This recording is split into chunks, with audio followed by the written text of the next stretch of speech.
أعوذ بالله من الشيطان الرجيم. بسم الله الرحمن الرحيم.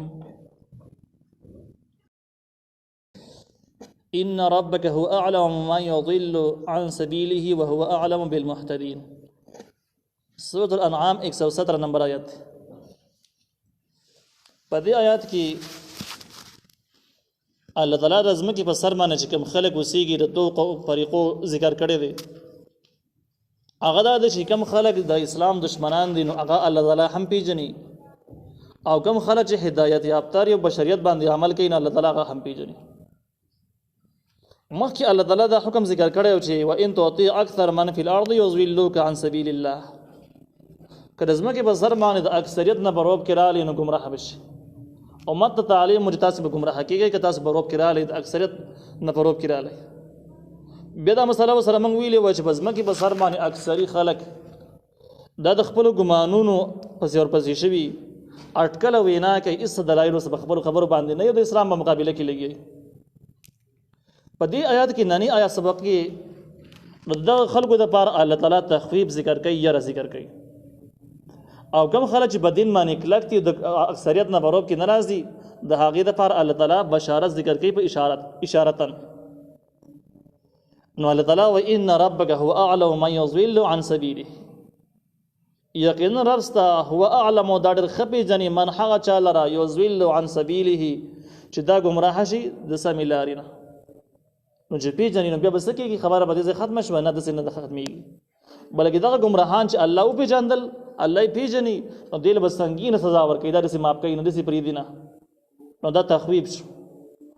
او وهو اعلم بالمهتدین، دا الله تعالی ښه پېژني هدایت یافته خلک، او چې کوم خلک هدایت والا کسان دي هغه هم پېژني. نو چې وپېژندل نو بیا نو الله تعالی به د هغې د دغه اعمالو پوره بدله ورکوي، چې کوم بشریت باندې عمل کوي پوره بدله به ورکوي. نو دې ځای کې د الله تعالی علم ذکر شو د ګمراهانو د نیکانو خلکو، او د علم د ذکر کولو مطلب دا دی چې ګمراهان د الله تعالی د عذاب نه بچ کېدی نشي، او د نیکانو خلکو قربانیان د ضایع کېږي، نو خامخا به بدله موني. فکلوا مما ذکر اسم الله علیه ان کنتم بآیاته مؤمنین. فکلوا نو تاسو خورئ مما د هغه څه نه ذکر اسم الله علیه چې یاد شوی په هغې باندې نوم د الله تعالی ان کنتم بآیاته مؤمنین، که چېرته کې تاسو د الله تعالی په آیاتونو باندې ایمان راوړئ. د دې آیات تعلق د مخکینی مضمون سره دی چې وان تطیع اکثر من فی الارض یضلوک عن سبیل الله سره تعلق دی. د هغې مسلې وضاحت دی. الله تعالی مسلمانان د دې نه منع کړي دي چې د ځمکې په سر باندې د اکثریت خبره به نه اورئ، تاسو بېلاري کوي. نو دا یو قاعده کلیه ذکر شو. د قاعده کلیې نه وروسته د ابو داود او د ترمذي شریف روایات کې دي چې کافرانو به په قرآن باندې د قرآن په احکامو اعتراضونه کول. نو یو اعتراض پکې دا و چې دا مسلمانان داسې وایي چې کوم څاروی دې په خپل لاس باندې حلال کو او باغې د الله تعالی نوم واخیسته نو هغه به خوري، خو چې کوم څاروی په خپله باندې مړي یعنی الله تعالی وجلی نو هغه به نه خوري، دا حرام دی. نو دا دومره غټ ظالمان دي چې خپله باندې وجلی شوی څاروی خوري او د الله تعالی وجلی شوی څاروی نه خوري. نو په دې ځای کې باندې اعتراض کوي چې کوم څاروی مردار شي په اسلام کې چونکې حرام دی، یا کوم څاروی د الله تعالی نوم یاد نشي هغه حرام دی. نو دوی په دې ځای کې باندې اعتراض جوړ کو او دا اعتراض یې خور کو، چونکې مخکې خو الله تعالی کلیه ذکر کړې وه چې د اکثریت خبرې به نه اوري، د شریعت خبرې به اوري. خو د دغه کلیې نه وروسته و دې ځای کې د یوې جزیې تفصیل شو چې په دې مسله کې کافران اعتراض کوي او شریعت تاسو ته داسې ویلي دی چې نه مردار شوی شی به هم نه خورئ، چې په کوم شي د الله تعالی نوم نه یاد شوی په کوم څاروي باندې هغه هم نه خورئ. نو تاسو به د چا خبره اورئ؟ د اکثریت خبره به اورئ که د شریعت خبره به اورئ؟ نو خبره به د شریعت اورئ. فکلوا مما ذکر اسم الله علیه، تاسو خورئ هغه څه چې باغې یاد شوی نوم د الله تعالی ان کنتم بآیاته مؤمنین، که تاسو د الله تعالی په آیاتونو باندې ایمان لرئ. د دې آیات دا آیات لفظي معنی ده. د دې مفهوم دا دی چې کوم څیز الله تعالی حلال کړی نو هغه به تاسو حلال ګڼئ، او چې کوم څیز الله تعالی حرام کړی نو حرام به یې ګڼئ. دا توحید په اقسامو کې دی چې کوم شی الله تعالی حلال کړی ته د حلال نه وي، د بل چا په وینا باندې حرامې، دا به شرک پیالې کې داخلېږي. او چې څیز الله تعالی حرام کړی ته حلال ګڼي د بل چا په وینا باندې چې پلان کې ویل دي، نو دغه هم شرک پیالې دی په تحریم کې. د دې حاصل دا شو چې کم څه الله تعالی حلال کړی دی نو فکولو مطلب دا دی چې تاسې حلال وګڼئ مما ذکر اسم الله علیه هغه نو څاروي چې هغه حلال دی په هغې د الله تعالی نوم یاد شوی دی په حلالولو ټیم کې نو دغه څیزونه تاسو حلال وګڼئ حرام یې مه ګڼئ دا معنی نه ده چې کنې لازمي وخوره چې کوم نه خوړه نه ګناهګارۍ کې دا معنی نه ده بلکې د خوراک نه مراد حلال ګڼل چې حلال یې وګڼئ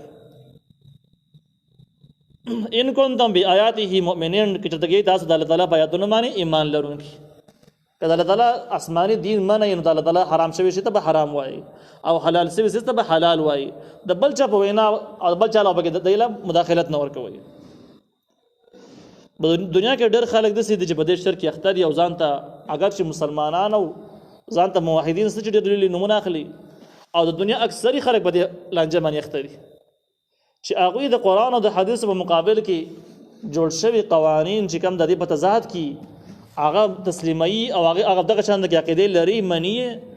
نو دغه شرک پیالې کې داخليږي کوم ځای کې چې قوانین موجود دي اگر کم ملک می چې هغه قانون د اسلام مقابلي لکه شریعت یو شی حرام کړی هغه ته حلال ویلی یي حلال کړی هغه ته حرام ویلی او یو څوک وسم دغه عقیده ولري چې همدا سیده ځکه چې قانون دی د سیده نو دغه بشر کې پیالي کې اخته شو او دا مستقل مشرک شو اگر چې نور اعمال یې سم دي خو دې کار نه وجنه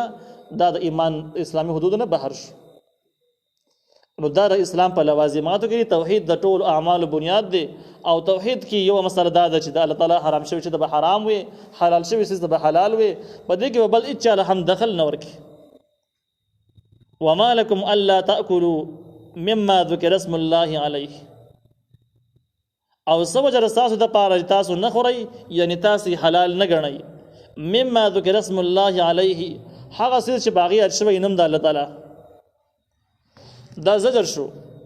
چې د الله تعالی حلال شوی څه به خامہ حلال وایي او که حلال نه ګڼئ نو الله تعالی تاسو الله تعالی زجر بیانوي چې مالکم سوجر تاسو د پاره یعنی کوم څه چې حرام دی هغه الله تعالی تفصیلی ذکر کړی دي کوم چې حلال دي او دا څنګه چې کوم حرام دي نو بده حرام او حلالو کې خو هغه ساروي داخل نه دي چې کوم مشرکان د ځان حلال کړي او هغه ته صایبه او حام او سام داسې نمونه ورلې خو دري هغه ساروي چې کوم دي چې د ځان او د بوتانو په نوم باندې حرام ول نو بشریت کې د هغه هیڅ گنجائش نشته ده او دغه ساروي واقعي حرام ګڼل د شرک پیالي دي نو الله تعالی وایي سوجر تاسو د پاره الله تاکلوا مما ذکر اسم الله علیه چې تاسو نه خورئ د هغه سنه چې باغیات شوی نوم د الله تعالی وقد فصل لكم ما حرم عليكم او یقین الله تعالی تفصیلی بیان کړي تاسو د پاره